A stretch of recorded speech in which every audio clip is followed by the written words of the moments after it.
고린도후서 12장입니다. 두 군데를 오늘 말씀 보겠습니다. 제가 12장 1절부터 읽겠습니다. 자랑하는 것이 물론 내게 유익하지 아니하나 내가 주의 환상들과 계시들로 나아가리라. 내가 그리스도 안에 있는 한 사람을 알았노니 그 사람은 14여 년 전에 셋째 하늘로 채어 올라갔느니라. 이게 누군지 아시죠? 바울 사도가 제3자의 그런 형식으로 지금 자기를 소개하는 거예요. 셋째 하늘로 채어 올라갔느니라. 몸 안에 있었는지 내가 말할 수 없으며 몸 밖에 있었는지 내가 말할 수 없으나 하나님은 아시느니라. 내가 이러한 사람을 알았노니 몸 안에 있었는지 몸 밖에 있었는지 내가 말할 수 없으나 하나님은 아시느니라. 그가 낙원으로 채어 올라가서 말할 수 없는 말들을 들었으니 사람들이 말하는 것은 사람이 그것들을 말하는 것은 법에 어긋나니라. 2절과 4절에 보면 이 바울 사도는 2절에는 셋째 하늘로 채 올라갔다. 그리고 4절에는 같은 말씀이죠. 셋째 하늘이었다가 이제 낙원으로 채어 올라갔다. 이렇게 고백하고 있습니다. 데살로니가전서 4장.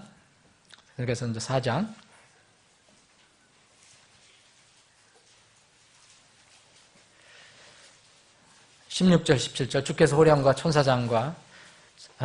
호령과 천사장의 음성과 하나님의 나팔 소리와 함께 친히 하늘로부터 내려오시니 그리스도 안에서 죽은 자들이 먼저 일어나고 그 뒤에 살아서 남아있는 우리가 그들과 함께 구름들 속으로 채어 올라가 공중에서 주를 만나리라. 그리하여 우리가 항상 주와 함께 있으리라. 아버지 하나님, 오늘 오후에 다시 모여서 주님을 찬양하고 경배합니다. 이런 기회와 특권을 허락해 주심을 무한 감사를 드립니다. 구원의 기쁨과 감격으로 날마다 우리가 찬양하고 경배하는 저희들이 되게 하여 주옵소서. 이 시간에 주님께서 주신 말씀을 서로 나누기를 원합니다. 주님께서 친히 우리 가슴을 향해서 말씀을 선포해 주시옵소서. 거룩하신 예수님의 이름으로 기도합니다. 아멘. 지난 2월 6일 설날 바로 전에 대만에서 큰 지진이 일어난 거 아시죠? 아직도 해결이 안 됐어요. 수백 명이 아직도 깔려 있는데 다 찾지는 못하는 것 같아요. 거기도 춘제라고 그래서 가장 큰 명절을 지키고 있어요. 대만이나 중국. 우리 바로 설 전이었죠. 전날. 이제 한국에서도 요새 지진이 심심찮게 일어나고 있어요. 이제 내륙 지방으로 들어와요. 내륙 지방에.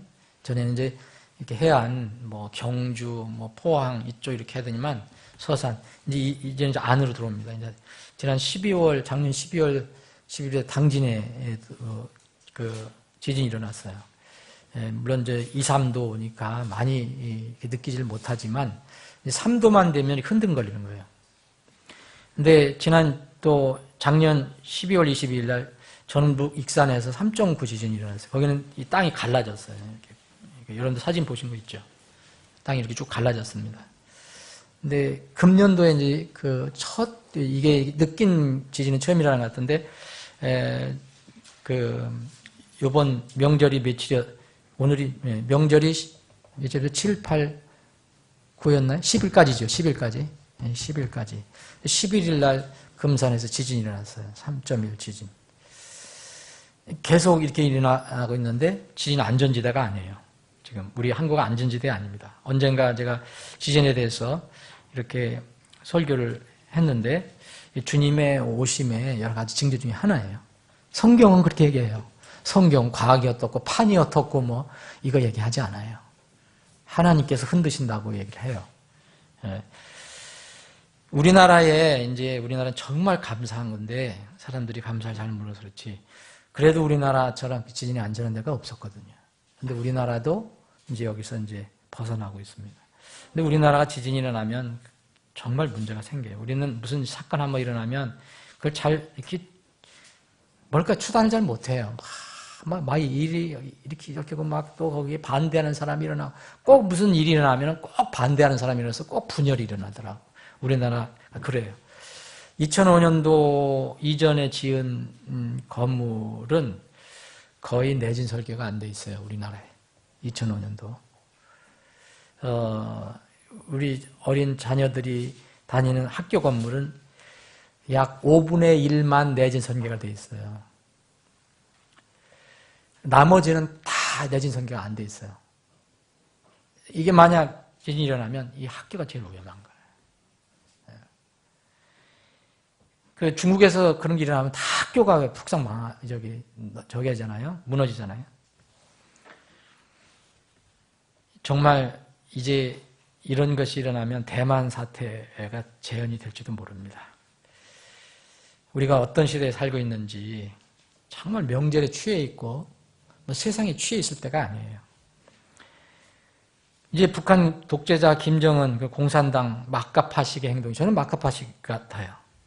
그냥 수소폭탄 실험하고 미사일 쏘아 올리고 이런 제가 보기에는 정신적으로 좀 이상한 것 같아.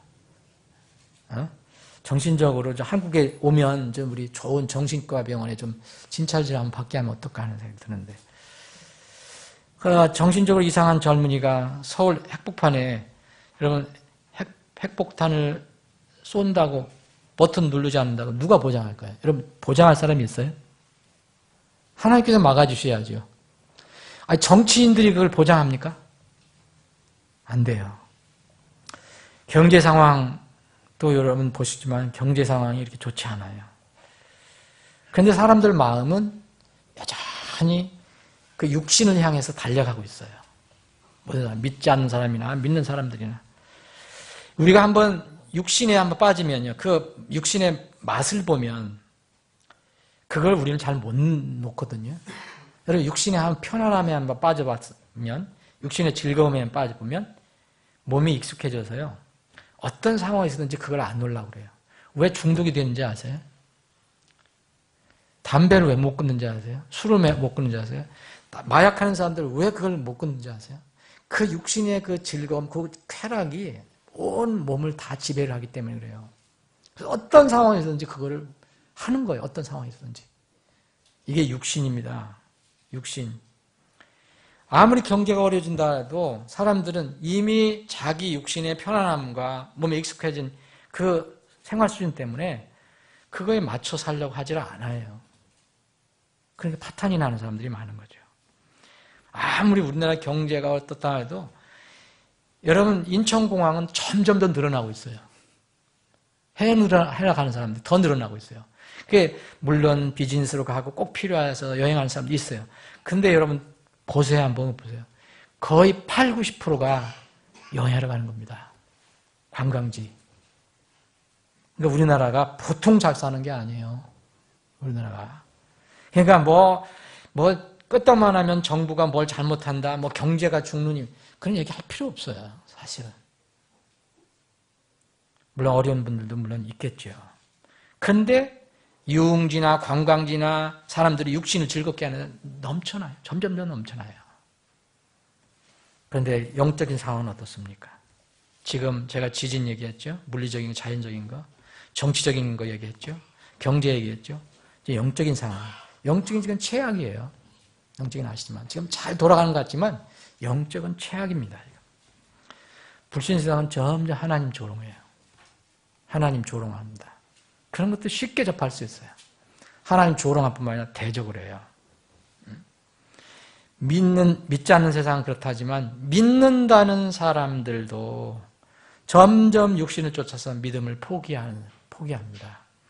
자기 육신과 조금 어긋나는 거 있으면 쉽게 예배 포기해요. 말씀도 싫어해요. 모이기 힘쓰지 않아요. 점점 모이기를 어려워합니다. 신자와 교회들이 점점 성경 진리에 멀어져 가고 있어요. 지금 이 시대에. 우리가 살고 있는 환경은 어떻습니까? 우리 자녀들에서 저는 너무너무 강조를 많이 하는데 이건 지났다고 생각하지 마세요. 자녀들을 위해서 반드시 하루에 몇 번씩 기도하는 거 잊지 마세요. 여러분들 자녀뿐만 아니라 교회 자녀들을 위해서도. 지금 자녀들을 경건하게 기를 수 있는 그런 환경이 아닙니다. 점점 사악한 환경으로 바뀌어지고 있어요. 정말 아무것도 아닌 것 같지만 여러분 조금만 신경을 쓰면 우리 아이들에는 완전히 사악한 관계에 노출되어 있어요. 기독교인은 세상 사람들처럼, 여러분 이 교회 다니는 사람들 보세요. 세상 사람들하고 차이가 없어요. 우리 주의합니다. 우리도 교인이라고 볼 수 있어요. 다른 사람들이 볼 때는. 그런데 세상 사람들과 아무 차이가 없어요. 거짓말을 밥 먹듯이 해요. 육신의 소욕을 위해서는 믿음을 쉽게 버려요. 이런 사람들이 교회에서 많이 늘어나고 있어요. 목회자들도 많고요. 제가 어느 글을 읽었는데 어디서 그게 일어난지는 찾아보진 않았어요. 목회자끼리 서로 칼부림을 했다고 그러는데 어디서 그런 게 일어났었어요? 이거 들었어요? 독산동? 우리 리운구 형제님 어떻게 이렇게 잘 알아? 아니, 난 내가 그래서 이걸 찾아볼까 하다 안 찾아봤어요. 세상이 지금 이렇게 되어가고 있어요. 물론 악은 언제든지 존재해요. 근데 지금 더하단 말이에요. 악한 것이 더 강해져 가고 있어요. 교회들은 하나님의 이름으로 왜 더 위험하냐면, 교회들은, 그러니까 기독교인이 하나님의 이름으로 세상 사람들과 똑같은 일을 하는 거예요, 지금. 차라리 그런 하나님 일을 내세우지 않으면 좋겠는데, 교회나 교인들이 점점 세상과 분리되지 않고요, 점점 세상에 동화되어 가고 있어요. 그래서 지금 주님 오실 때는 누가 신자고 누가 불신자인지 알 수 없는 그 때가 오죠. 이게 바로 소돔과 고모라예요. 거기에 롯이 살고 있었지만 전혀 거기에 있는 롯은 의인이었어요. 왜 거기가 사는 거? 그거 큰 잘못이었죠. 어쨌든 믿는 자였어, 지금 개념으로는. 그런데 거기 있는 사람들하고 아무 차이가 없었어요. 아무 구별이 없었어요. 심지어 롯은 나중에 천사가 끌고 가려고 할 때 뭐랬어요? 안 가려고 그랬어요. 그렇게 육이 강합니다. 여러분들 육 강한 거예요. 여러분들 육 믿지 마세요. 저도 제 육을 안 믿어요. 그리고 그 롯이 거기에 있는 소돔과 고모라 사람과 무슨 차이가 있어요? 심지어는 그 사회들도 나중에 급박하니까 이걸 빠져나가자. 이거 하나님께서 멸망시킨단다. 일종의 복음이잖아요. 뭐라 했어요? 장인한테 뭐라 했어요? 장인 어떻게 했죠? 농담하는 사람으로 여겼더라 그랬어요. 농담하는 사람. 지금 같으면 신자가 교인이 믿지 않는 그 사위, 예? 세상 사람들에게 그렇게 받아들이자는 거예요. 누구 책임입니까? 세상 사람 책임입니까? 우리 책임입니다. 롯의 책임이에요. 예. 여러분, 지금이 그렇게 되어가고 있어요. 국내나 세계나 무엇 하나 소망적이 하나도 없어요. 저도 매일 매주에 정말 여러분들 기분 좋은 거 얘기 많이 해드리고 싶어요. 여러분 돈 잘 버는 거, 여러분들이 건강해지는 거에 대해서 한번 나눌 거예요. 어떻게 하면은 재수가 있고 운이 좋고 이런 것도 얘기하고 싶어요. 근데 저는 그런 거 사실 잘 몰라요. 소망이 없어요, 세상은. 소망은 그리스도 안에 있고요, 교회 안에 있고, 그리스도 형제 자매 안에 있지, 다른 데 가서 여러분들 한번 교제를 해보세요. 어디에다가 여러분들 소망을 두겠습니까? 좀 이런 게 신문을 보나, 뉴스를 들으나, 누구하고 어떤 세상 사람들 얘기해보거나, 명절을 몇 번 지내보나, 소망이 없어요. 아이들을, 어린 아이들을, 세상 사람 지금 어떻게 되는지 아세요? 이상한 연예인들 흉내내 가서 어린애가 다리를 막 흔드는 거 있잖아요. 이렇게, 우리 아이가 잘한다는 거, 이게 이쁘다는 거예요, 너무. 이게 세상 사람들이에요. 근데 우리 차이 있습니까? 여러분. 무슨 소망이 있어요? 우리는 소망이 있어요. 여러분들이 찬양 드린 것처럼, 그래도 우리는 이 세상엔 소망이 없어요. 근데 우리는 하늘에 소망이 있습니다. 너희는 마음에 근심하지 말라. 세상에 있을 때 근심이 없을 수가 없어요. 하나님을 믿고 또 나를 믿으라. 내 하나님 집에 거할 곳이 많도다. 내가 가서 너희를 위해 처소를 예배하러 가노니, 가서 너를 위해서 처소를 예비하면 내가 다시 너에게로 와서 너희들 나 있는 곳에 그곳에 있게 하리라. 여러분 어디를 얘기하는 거예요? 주님은? 땅 얘기합니까 지금? 땅 어디에다가 좋은 땅 내가 한번 멋있게 물론 앞으로 천년왕국 시작돼요. 우리는 거기 기대하면 안 돼요. 어떤 사람들은 이 땅의 왕 자꾸 생각을 해요. 그건 우리는 그거에 해당되는 게 아니에요. 그거는 주로 유대인들이에요. 우리는 공중으로 올라가야 돼요. 하늘에 처소가 있어요. 나중에 땅에 오실 분들도 있을 거예요. 어떤 사람이 왕으로 다 내려올지 않을지 모르지만 분명히 왕으로 다스릴 사람도 있다고 성경이 그러거든요. 분명히 내려옵니다. 그래, 그게 문제가 아니에요. 땅에 우리는 소망이 없어요. 오늘 본문 여러분 두 군데를 제가 읽어봤는데요. 고린도 후서에 있는 이 바울 사도가 하나님의 놀라운 계획 때문에 이 바울 사도를 굉장히 어려움을 겪을 때, 제가 알고 있기로는 이때가 이제 그 사도행전에 나와 있는 어떤 바울 사도가 돌에 맞아서 죽었을 때가 아닌가, 거의 죽었을 때가 아닌가, 그래도 생각하는데 그건 확실한 건 몰라요. 근데 어쨌든 비몽사몽간에 이게 하나님께서 역사하셔서 이렇게 하늘에 갔다 온 그런 경험이에요. 근데 뭐라고 그랬냐면요, 여기에 내가 그리스도 안에 있는 한 사람을 알았노니, 자기 자신을 얘기하는 거예요. 그 사람은 14년 전에 셋째, 그러니까 14년 전의 것을 지금 얘기하는 거예요. 지금 이 고린도후서를 쓸 때 14년 전에 일어났던 얘기예요. 그동안 입이 근질거려서 얼마나 참았을까? 나 같으면, 여러분 같았으면. 근데 14년 전의 얘기를 지금 조심스럽게 하고 있는 거예요. 하나님이 그렇게 허락하셨겠죠. 그래서 14년 전에 셋째 하늘로 채에 올라갔느니라 했어요. 여기서 뭐라 했냐면요, 채에 올라갔다 그랬어요. 영어를 보실 수 있는 분들은 보세요.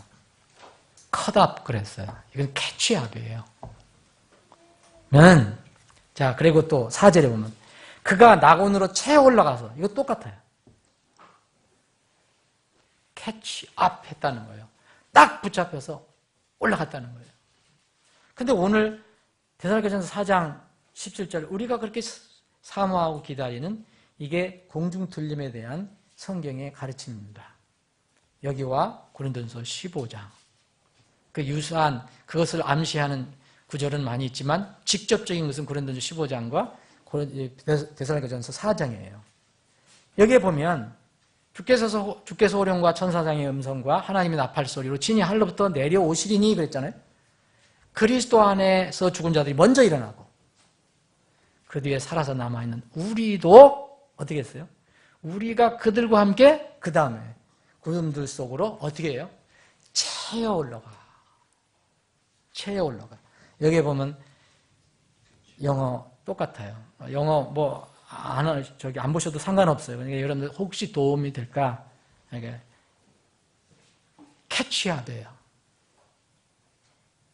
채에 올라간단 말이에요. 이 용어를 썼어요. 이 용어는 어떤 용어냐? 우리말로 이렇게 번역이 되어 있고 영어로는 캐치업 되어 있지만, 이거 여러분 무슨 또 이게 원어 얘기한다고 신경 쓸 필요 없어요. 원어 여러분들 공부 다 몰라줘요. 지금 자료가 얼마든지 많아요. 여러분들 가서 책 하나만 구하면 돼요. 제가 이거 다 알아서 제가 머릿속에 다 들어서 한 게 그 책에 있는 걸 얘기하는 거예요. 헬라어로는 여기에 영어로는 네 자로 되어 있잖아. shall be cut up. 우리 말로는 그냥 채에 올라가 두 단어로 되어 있는데 영어로는 네 단어가 되어 있어요. 이것이 그 헬라 말로는 한 단어예요. 찾아보시면 나와요. 아우, 목사님 어떻게 아시지? 책이 있으니까 알죠. 이 헬라는 한 단어로 되어 있어요. 여기에 근데 그 헬라 말로는 이런 게 있어요. 이게 뭐냐 이게 되면 거기 찾아보시면 이게 동사예요. 동사. 그리고 직설법이에요. 그리고 요즘에 뭐래요? 미래형이에요. 과거형도 아니고 현재형도 아니고 미래형이에요. 그리고 어떻게 또 중요한 게 뭐냐면 수동태예요. 수동태. 그리고 복수예요. 그리고 또 1인칭이에요. 여러분, 여기에 의미가 있습니다. 앞으로 우리에게 나타날 이것은 바로 동사라는 거예요. 우리에게 어떻게 갑자기 일어날 어떤 행동적인 일이라는 거예요. 또 직설법이에요. 가상이 아니에요. 무슨 소망하는 거 그거 아니에요. 시편에는 소망하는 게 많이 나오잖아요. 소망의 기도가 나오잖아요. 그게 아니고 직설법이에요. 이건 분명히 일어난다는 걸 얘기하는 거예요. 그리고 또 뭐예요? 미래형이에요. 여기 대산학교 교회 성도들은 그 땅에서 엄청 어려움을 겪고 있어요. 근데 이들에게 이런 놀라운 미래의 소망을 얘기해줘요. 그리고 뭐냐면 수동형이에요. 내가 하는 게 아니에요. 누가 합니까? 내가 탁 올라가는 게 아니에요. 누가 나를 채워 올라가는 거예요. 이게 수동형으로 되어 있어요. 그리고 1인칭 복수예요. 여러분, 여기서 얘기한 거는 물론 한 사람이 올라가는 거지만 여기서 이 진리를 얘기한 거는 이 대산학교회 성도들에게 우리가라고 얘기한 거예요. 우리가. 정말 기쁘지 않아요? 여러분들과 제가 함께 그렇게 올라간다는 거예요. 그런데 다른 사람은 아니에요. 1인칭이에요. 그 사람들도 아니고 당신들도 아니고 우리라는 거예요. 우리. 이게 원래 이 네 단어, 영어로는 네 단어가 된 거를 헬라어로 한 단어로 되어 있는데 이게 원래는 원형이 하르파조라고 해서 뜻이 뭐냐면 붙드는 거예요. 딱 붙들고 어떤 거는 뽑아내고 채워 올리다 그리고 캐치업한 것처럼 채워가다 이런 뜻이 있어요. 근데 이제 헬라어 말에는 이게 붙잡고 뭐 이렇게 잡고 이러는 것이 여러 가지 의미가 있는 단어가 있는데 이 단어가 가장 강력한 힘을 가지고 있는 단어라고 해요. 저는 헬라어 전문가 아니에요. 이 단어가 여기 쓰여진 게 지금 고린도 후서 그리고 여기에 쓰여진 이것이 가장 강력한 힘을 가지고 있는 단어예요. 무슨 강력한 힘을 가졌냐? 이게 수동태잖아요. 이 수동의 어떤 그 행동을 받는 사람에게 이런 행동을 하는 그것이 엄청난 힘이라는 거죠. 그런 뜻이에요. 가장 강력한 힘이 내재된 단어예요. 이런 얘기예요. 여러분, 반매 보신 적 있죠? 반매 보신 적 있어요? 반매 보시면 제일 힘든 게 뭐예요? 그냥 이렇게 저기는 잘 뽑혀요. 곡식은. 웬만하면 뽑혀요. 그런데 안 뽑히 질기게 징글징글하게 안 뽑히는 게 있어요. 뭐예요? 잡초. 뙤아리를 틀고서 왜 뿌리를 탁 내려갖고서 안 뽑히잖아요. 그래서 그것은 어른이 이렇게 막 뽑을 때가 있어요. 곡식은요 그렇게 하면 큰일 나죠. 곡식은 조금만 해도 뽑혀요. 이런 거예요. 힘을 내서 뽑아 올리는 것. 여기에 이런 힘이 들어가 있습니다. 사랑하는 여러분, 채워 올라간다는 게 뭘까? 여기 채워 올라가. shall be caught up. 우리를 다 함께, 우리가 그들과 함께 구름들 속으로 채워 올라가. 이제 저는 그런 생각을 해봤어요. 이 독수리가 있잖아요. 맹금류가 있잖아요.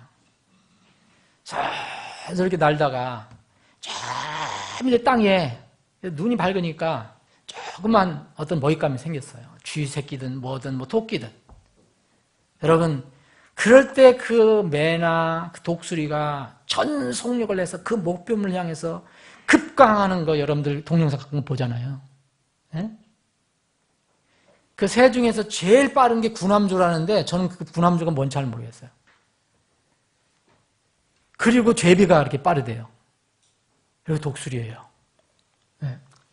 그 독수리가 갑자기 목표물을 보고 급강해서 꽉 채워 올라가는 거예요. 이거예요. 이 의미라면 이겁니다.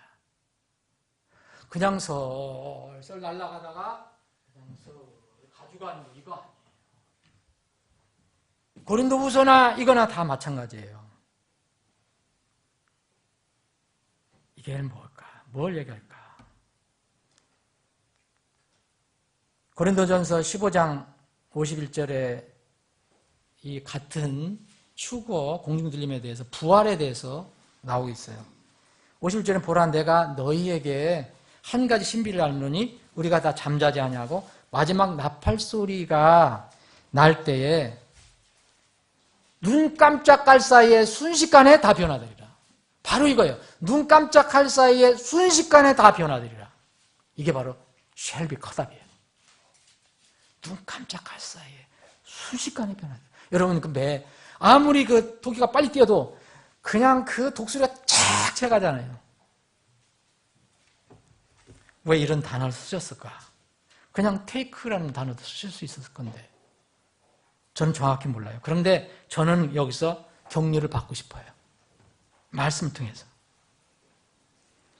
여러분 마태복음 24장을 한번 보실래요? 마태복음 24장.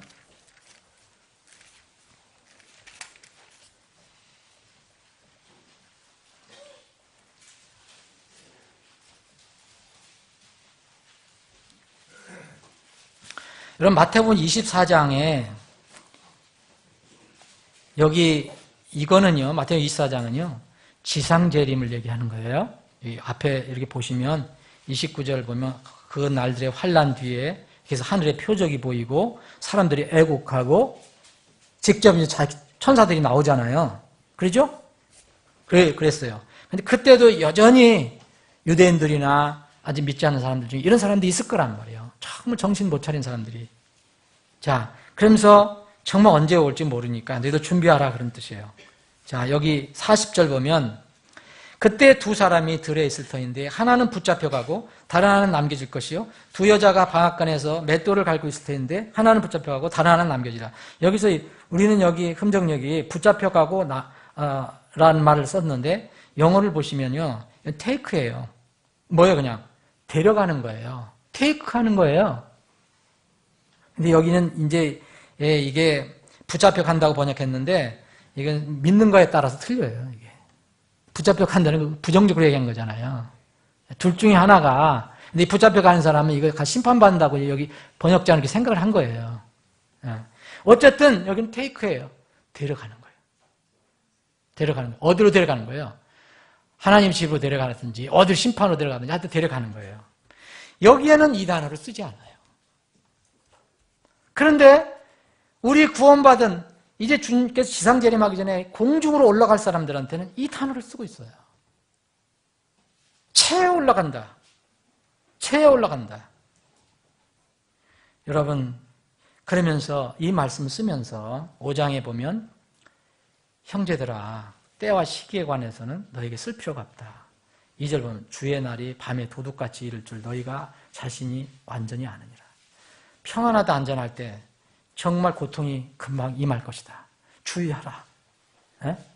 그러니까 형제들아 너희들은 어둠 속에 있지 않으니까 그날이 도둑같이 너희를 덮치지 못할 것인데 그러니까 여전히 우리는 다른 사람들처럼 잠자지 말고 오직 깨어 정신을 차리자고요. 6절에 보면 잠자지 말고 깨어 정신을 차리자. 이 데살로니가 4장을 주면서 이런 얘기를 성령이 감동받아서 바울사도가 데살로니가 교회에 얘기하고 있어요. 휴거 사건에 왜 체에 올라가다라는 말을 사용했을까? 사실 지상재림 때는 어떤 면이면 징조가 다 보여요. 보일 수 있어요. 지상재림할 때는.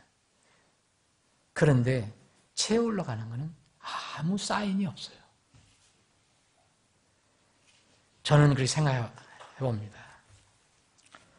어떤 그 목사님이 설교를 하는데 제가 동의를 했어요. 이거에 관해서도. 그거 맞는 얘기다. 마지막 시대에 살고 있는 사람들이 아주 끈질기게 땅에 뿌리를 박고 하려고 그래요. 그건 그리스도인도 마찬가지예요. 여러분 이 세상 사람들 믿지 않는 사람들 이 땅 떠난다고 하면 정말 두려워하잖아요. 그런데 그리스도인들도 마찬가지예요. 그리스도인이라도 몸과 마음이 이 세상에 깊이 뿌리를 내리고 살고 있어요. 그런 것 때문에 이 말씀을 이렇게 주신 것이 아닌가. 주님께서 하나님 나팔소리와 함께 강림하실 때 주님의 신부들을 거둬가야 되는데, 거듭난 그리스도인들을 거둬가야 되는데, 공중으로 부르시는데 나팔소리로만 안 될 것 같아요. 제 생각입니다. 그냥 잡아채가야 겨우 올라가지 않을까. 이거는 성령의 힘이 부족하다는 얘기가 아니에요. 너무 육신으로 땅에 뿌리를 박고 사니까. 저는 그래서 이것을 생각해 봤어요. 여러분, 아까도 말씀드린 것 같은데 창세기 19장에 소돔과 고모라에 이제 하나님께 심판을 결정해요. 근데 그 안에 누가 들어가 있어요? 그 세상에? 그 불신 세상에 누가 들어가 있죠? 롯과 롯의 가족이 들어있어요. 믿음의 가정이에요. 그래도 어쨌든 왜 거기가 사는지 참 안타까운 일이지만 롯은 의인이라고 그랬어요. 롯을 건져내잖아. 어떻게 하나님께서 불의한 사람과 의인을 같이 멸망시켜요? 그건 불가능한 거예요. 하나님 그럴 뿐 아니에요. 뽑아놔야 되잖아요. 그 천사를 보내잖아요. 그래서 천사에게 가서 얘기하는 거예요. 롯 빨리 탈출해라. 너와 네 가족 빨리 탈출해라. 그래서 창세기 19장 보세요. 근데 롯이 어떻게 했습니까? 거기서 살면 그렇게 된다니까요. 예? 갈라 그랬어요? 안 갈라 그랬어요? 나는 어떤 분들이 그렇게 얘기한다고요. 하늘도 좋긴 좋지만 좀 여기서 조금만 더 살다가 언제 저기 살지 앉을지 몰라요. 그렇지만 그분의 마음에 뭔가 이 세상에 미련이 있어요. 미련이 있는 거예요. 주님이 언제 오실지는 몰라요.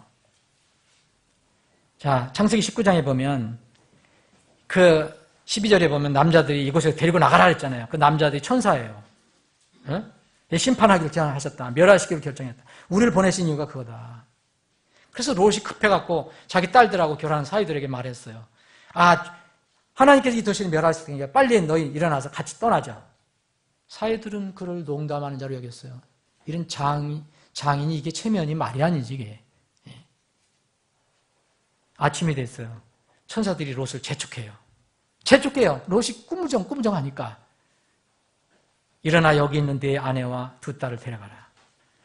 이 도시의 불법 가운데 내가 소멸될까 염려하라. 꾸물거렸죠? 16절 보면 또 뭐라 했어요? 망설임이. 가기 싫은 거예요. 이 육신의 즐거움을 놓고 가다니. 믿음은 있어도. 그래서 그 남자들이, 그 천사들이 거의 그냥 강제적으로 데려간 거예요. 끌고 간 거예요. 그런데, 그래서 여기에 평화에 머물지 말고 산으로 도피하라. 롯이 또 얘기를 해요. 거기까지 힘듭니다. 그래서 또 그것까지 허락해요. 산으로 간다고. 여러분, 우리가 이 땅에 살면서 정말로 우리 여러분 얼마나 여러분들이 육을 의지하고 어떻게 하는지 모르지만 여러분들 육은요 절대 믿을 게 못 된다니까요. 이렇게 하지 않으면 우리가 안 떨라고 할지도 몰라요. 그래서 하나님께서 우리를 채가시는 거예요. 뿌리가 뽑히도록. 여러분 사도행전 1장을 보세요. 사도행전 1장.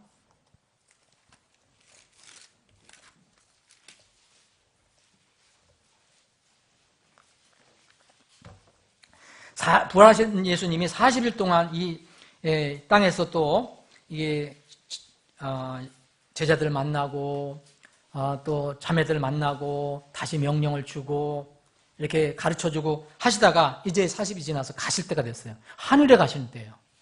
올라가실 때예요. 그 얘기가 이 뒷부분에 나와 있어요. 자, 여기에 보면 이 9절에 보면 이것들을 말씀하신 뒤에 그분께서 그들이 보는 동안 들려 올라가시니 구름이 그분을 받아들여 그들이 보지 못하게 하더라. 그분께서 올라가실 때 그들이 똑바로 하늘을 바라보고 있는데 보라. 자, 이거 여러분 상상하실 수 있죠? 어떻게 하는지 알았어요? 제자들이 다 이렇게 쳐다보고 있는 거예요. 그럼 지금 다 보고 있어요. 주님이 서서히 올라가고 있어요. 다 본단 말이에요. 여러분 이렇게 한다고 생각하지 마세요. 휴거는 그게 아니에요. 여러분 출국장에 가보세요. 공항에 출국하면 포옹도 하고 사는 사람들하고 가족들하고 뭐 악수도 하고 또 이야기도 나누고 막 또 갔다가 다시 와서 또 눈물도 흘리고 또 나중에 출국장 들어가면 손을 막 흔들어요. 흔들고 또 요새는 그거 막아놨더라고요. 그거 못하게. 더 안에 들어가서 그 출국장 그게 통과하기 전까지 또 뒤를 돌아보거든요. 그럼 또 이렇게 고개를 내밀고 또 끝까지 봐요. 또 손 흔들고. 여러분 이런 출국장 아니에요? 사도행전 1장 같은 그때가 아니에요. 하늘 올라간다 그래서. 갑자기 일어나는 거예요. 여러분 혹시 그런 분 있어요? 그때 되면 좀 내가 좋아하는 것 좀 빠이빠이 좀 하고 내가 좋아하는 사람들 허그도 좀 해주고 그래 나 먼저 올라갈게 잘 있어 하고 올라간다고 생각하는 분 혹시 있을지 몰라요. 너무 이 세상이 좋아서. 그게 아닙니다. 저는 이것을 두 가지로 봐요. 이렇게 갑자기 강한 힘으로 우리를 끌고 올라가신다는 건 하나님의 은혜라는 거예요. 우리 같은 육신적인 사람들이 이 땅에 자꾸 뿌리를 받고 여기다 무슨 소망을 걸고 살아가는 사람들 거룩한 하늘의 처소에 들어가려면 정말 우리가 쉽겠어요? 이 더럽고 사악한 이 땅에서 그냥 발버둥 치고 안 가려고 로처럼 안 가려고 버팅기는 이런 사람들 우리를 채워 올라가시지 않으면 안 된다는 거죠. 이건 정말 하나님이 놀라운 사랑과 은혜예요. 정말 사랑과 은혜예요. 여러분 그 휴거당하는 사람들이 아주 신실하게 살고 정말 열심히 주님을 섬기는 사람만 들어가나요? 어떤 교회는 그렇게 가르치잖아요. 그건 예수님 피를 믿고 거듭난 사람 다 가는 거예요.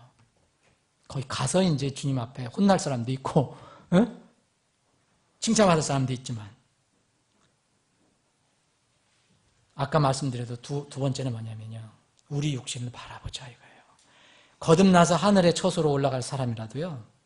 이 땅에서 사는 동안은 얼마나 육신이 끈질기고 악한지 우리는 그것에 지배되고 사는지 여러분들 잘 몰라요. 여러분 자신은. 저도 그걸 잘 모르는 거예요. 말씀을 봐야 알아요. 말씀이 비출 때가 알아요. 그 말씀을 그런 현실을 깨닫게 하는 말씀이 될 수 있어요. 이렇게 놀라운 부활과 공중으로 채 올라감을 입을 하나님 자녀들에게 주신 명령들이 있잖아요. 아까 데살로니가전서 5장에 정말 주의 날이 밤에 도둑같이 이를 줄 우리가 너무 잘한다고 배워 있잖아요. 여러분들 그거 모르는 사람이 있습니까? 다 알아요. 머리는. 몸으로는 안 믿는 거죠. 혹시 믿더라도 몸으로는 안 가요. 이 모습이에요. 요한일서 2장 15절 16절에 보면 세상에 있는 것들을 사랑하지 말라 그러잖아요. 하나님 사랑이 거기에 없다. 말씀을 정리해 볼게요. 여러분 우리는 이 세상에서 살면서 완전히 거룩해질 수는 없어요. 그럴 사람 아무도 없어요. 근데 우리는 세상과 세상의 것에서 분리할 수는 있어요. 말씀이 있기 때문에. 사랑하는 여러분, 혹시 지난 명절 기간 동안 여러분들의 영혼이 세상에 때가 묻고 육신의 즐거움 속에 믿음이 흐트러졌다면 그 기간 동안만이라도 우리는 주님을 더 사랑한 게 아니었어요. 날마다 내가 더 주님을 사랑하기를 원한다고 했는데 그 기간 동안만이라도 우리는 세상에 있는 것들을 더 사랑한 거예요. 이건 우리가 고백을 해야 돼요. 인정을 해야 돼요. 그래야지 주님께서 또 다시 힘을 주시는 거예요. 어느 미국 형제가 이런 얘기를 했어요. 인생에 대해서 구원받고 자기 인생에 대해서 생각해 보다가 이런 결단을 했다고 어떤 목사님이 얘기하는 걸 제가 들었어요. 미국 목사님이 하는 걸. 나는 남은 인생을 두 가지 영원한 것을 위해서 쓰겠다. 이 형제가 얘기한 두 가지 영원한 것이 뭐냐. 첫 번째는 하나님 말씀이다. 하나님 말씀은 영원하니까 이 말씀을 위해서 내가 살겠다. 두 번째는 또 하나 영원한 거 있다. 사람들의 영혼이다. 어디를 가든지 그 사람 영혼은 영원하다. 가는 곳이 다른 것뿐이지. 그래서 하나님 말씀과 사람들의 영혼을 이 두 가지 영원한 것을 위해서 내 남은 인생을 쓰겠다라고 어떤 형제가 결단한 것을 어떤 목사님이 이야기한 것을 제가 들었어요. 오늘 우리가 주님 만찬을 지금 합니다. 여러분, 주님 만찬하면서 우리를 데리러 다시 오실 주님, 다시 오실 주님이라 했잖아요. 다시 오실 주님. 다시 오실 주님과 이 두 가지 영원한 것을 한번 생각해 보기를 바랍니다.